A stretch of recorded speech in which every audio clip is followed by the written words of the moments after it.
ہم میں سے کوئی بھی ویسا نہیں ہونا چاہتا جیسا وہ ہے۔ کوئی بھی مطمئن نہیں ہے وہ ہو کر جو ابھی ہے۔ سب کچھ اور ہونا چاہتے ہیں۔ ہم اپنے بچوں کو بھی سکھاتے ہیں فلاں جیسے بن جاؤ، اس جیسے ہو جاؤ۔ یہ کتنا بڑا ظلم ہے کہ ہم ایک انسان سے اس کی انفرادیت چھین کر اسے بھیڑ کا حصہ بنانا چاہتے ہیں۔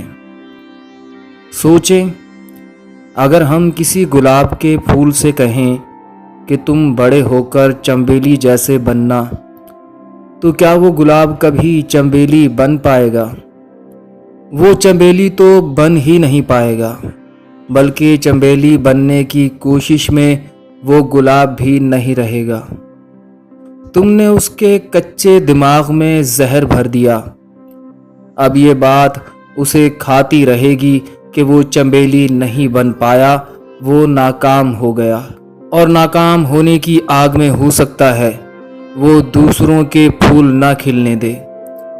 ہو سکتا ہے وہ دوسرے پودوں کی بھی جڑیں کاٹ ڈالے، اور یہ سب اس لیے کہ قدرت نے جسے جو بنایا تھا تم اسے کچھ اور بنانے کی کوشش میں لگ گئے۔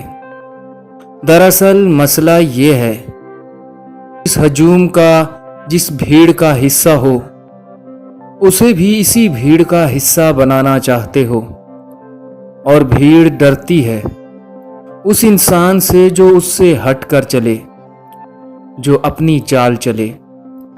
بھیڑ اس پر بغاوت اور کفر کے فتوے لگاتی ہے۔ تم تو آج تک اپنے بچوں سے یہ تک نہیں کہہ پائے کہ جو تمہارے اندر چھپا ہے وہ بننا، کیونکہ تم انفرادیت سے ڈرتے ہو۔ تم اسے خود جیسا بنانا چاہتے ہو، حالانکہ جیسے تم خود ہو تم خود سے بھی مطمئن نہیں، اس کے باوجود تم اسے خود جیسا بنانا چاہتے ہو۔ جبکہ یہ بھی سچ ہے کہ آج تک دنیا میں ایک جیسے دو آدمی کبھی نہیں ہو پائے۔ تم دنیا میں کوئی انسان نہیں ڈھونڈ پاؤ گے جو 100% ایک جیسے ہوں۔ دو جڑواں بچوں میں بھی بہت فرق ہوتا ہے۔ زمین پر تمہیں دو پتھر تک ایسے نہیں مل سکتے جو بالکل ہی ہر لحاظ سے ایک جیسے ہوں، مگر انسان نے اس کوشش میں خود کو مٹا لیا ہے کہ وہ کسی جیسا بن جائے۔ وہ ڈرا ہوا ہے کہ کہیں ویسا نہ ہو جائے جیسا وہ ہے۔ ہمارا پورا معاشرہ ہی ایسا بنا ہوا ہے کہ وہ سدا ہمیں کچھ اور بنانا چاہتا ہے۔ وہ ہمیں بھیڑ کا حصہ بنانا چاہتا ہے، اور جو اس بھیڑ کا حصہ بننے سے انکار کرتا ہے یہ بھیڑ اس کے خلاف ہو جاتی ہے۔ یہ بھیڑ عرب کے صحراؤں میں بلال حبشی کو تپتی ریت پر لٹا کر اس کے سینے پر بھاری پتھر رکھتی ہے۔ یہ بھیڑ محمد مصطفیٰ کو گلیوں میں پتھر مارتی ہے۔ یہ عیسیٰ کو سولی پر چڑھاتی ہے۔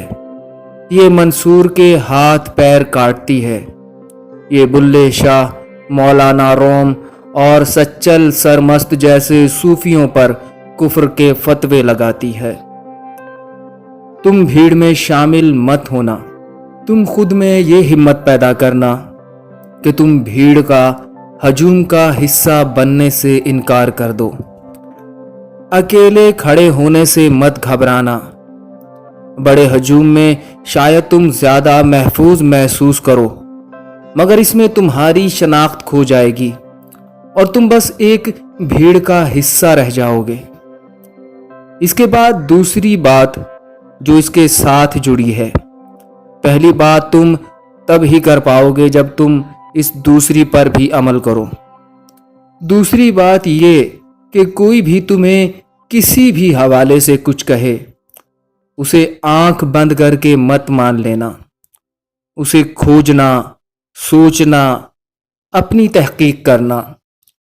جن قوموں نے بھی اپنے بچوں کو آنکھ بند کر کے ماننا نہیں بلکہ سوچنا سکھایا، ان قوموں نے ترقی کی منزلیں پائیں۔ انہوں نے چاند ستاروں کے سفر شروع کر دیے، اور ہم اسی چکر میں پڑے ہیں کہ کون جنتی کون جہنمی۔ تم یقین مت کرنا کسی بھی بات پر، بلکہ سوال اٹھانا اور جو جواب ملے اس پر سوچنا، تحقیق کرنا۔ تم پیدا ہوتے ہو تو تمہارے ماں باپ، تمہارا معاشرہ تمہیں بتائے گا کہ تم ہندو ہو، تم مسلمان ہو۔ تم آنکھ بند کر کے مت مان لینا، تم سوال کرنا، تم کھوجنا کہ جو تمہیں کرنے کو کہا جا رہا ہے کیا وہ تم بھی کرنا چاہتے ہو؟ کیا تم صرف اس وجہ سے ہندو یا مسلمان ہو کیونکہ تمہارے ماں باپ ہندو یا مسلمان تھے تو تم میں اور ایک پیڑ پودے میں کوئی فرق نہیں؟ پیڑ پودوں میں سوچنے کی صلاحیت، تحقیق اور پرکھنے کی طاقت نہیں، مگر تم میں ہے۔ یہی وجہ ہے کہ پہاڑوں میں رہنے والا انسان اب محلوں میں رہتا ہے، مہینوں کے سفر اب چند گھنٹوں میں ہو جاتے ہیں، بے شمار لا علاج بیماریاں اب عام سی بیماریاں بن چکی ہیں۔ یہ سب تبھی ممکن ہوا جب انسان نے آنکھ بند کر کے وہ نہیں مان لیا جو اسے کہا گیا، بلکہ اس نے سوال اٹھایا، تحقیق کی، جواب نہ ملا نہ صحیح، راستہ نہ ملا نہ صحیح، اس نے مزید کھوجا، ایک راستے سے نہ ملا تو دوسری جگہ تلاش کیا اور آخر پا لیا۔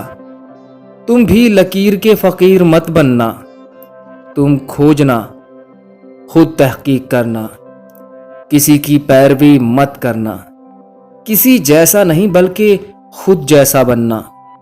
تم دیکھنا کہ تم پا لوگے، اور یاد رکھو ان باتوں پر عمل کر کے دنیا تو تم پا ہی لوگے، اس سے بڑھ کر تم دنیا بنانے والے کو بھی پالوگے۔